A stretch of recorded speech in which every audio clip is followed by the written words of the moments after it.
Romans 8 verse 28. And we know that all things work together for good to those who love God, to those who are called according to his purpose. And I want to reflect on the story of Joseph today. And if you think about how he went through so much pain and betrayal and all the hardships and adversities that he faced on his way to the palace.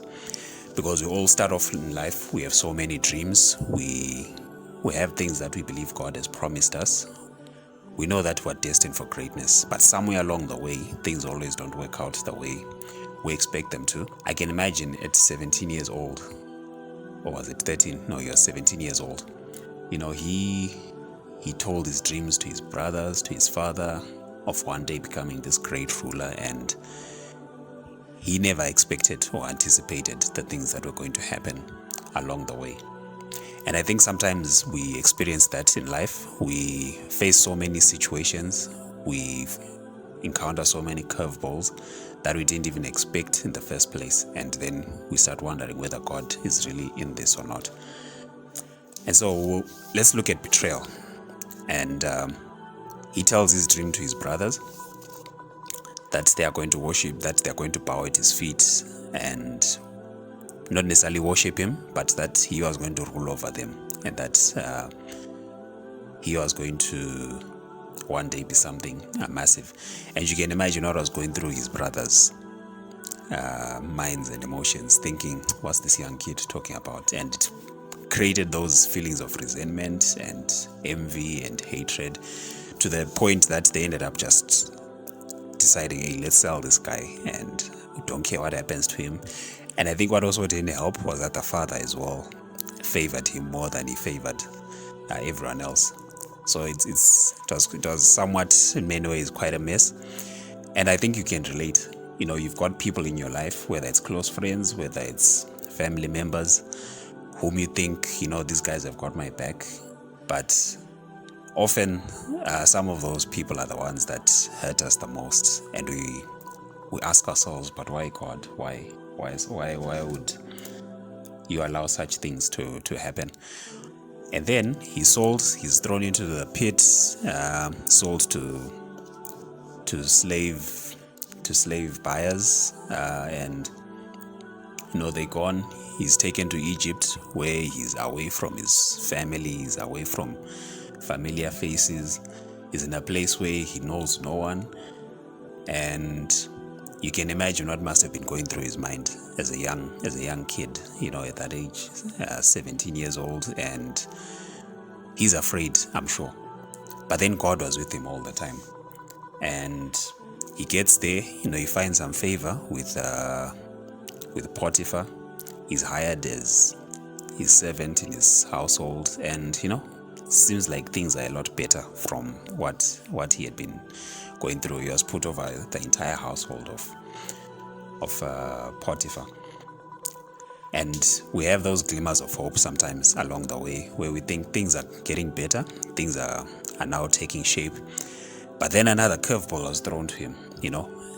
Potiphar had his wife, who for whatever reason just wanted to spoil this guy's life, tempted him with immorality, wanting to sleep with him, and put him in a corner where, I'm sure unexpectedly Joseph didn't think that, he should do something like that to him, of falsely accusing him. And then from there he's thrown into a dungeon and seemingly abandoned and so forth. And I want you to just try and visualize, think about it in your own life. Think about your own situations where you're having a little bit of hope.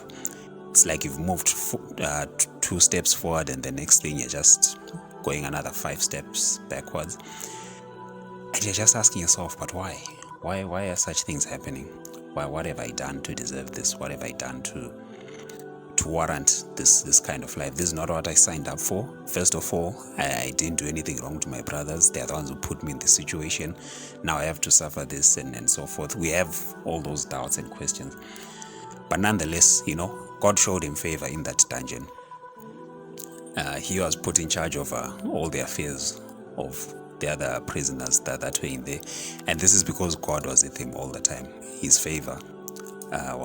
God's favor was upon him, and he was never forsaken. He he ministered to the two guys whose dreams he interpreted. The one guy, the butler, who was eventually restored to his position, and the other guy, unfortunately, he interpreted his demise.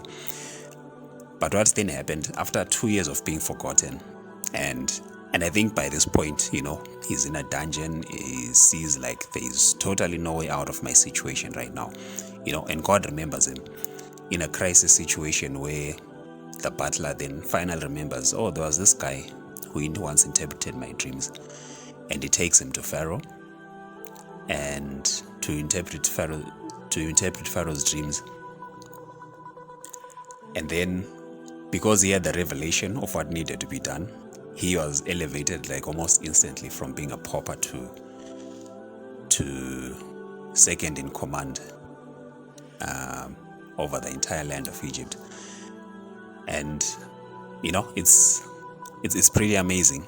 Some might think that Joseph just went from being a pauper to the palace overnight, but the thing is, it's that character process of being formed in his character. It happened over 13 years. The event happened overnight, but that entire process went on for like 13 years.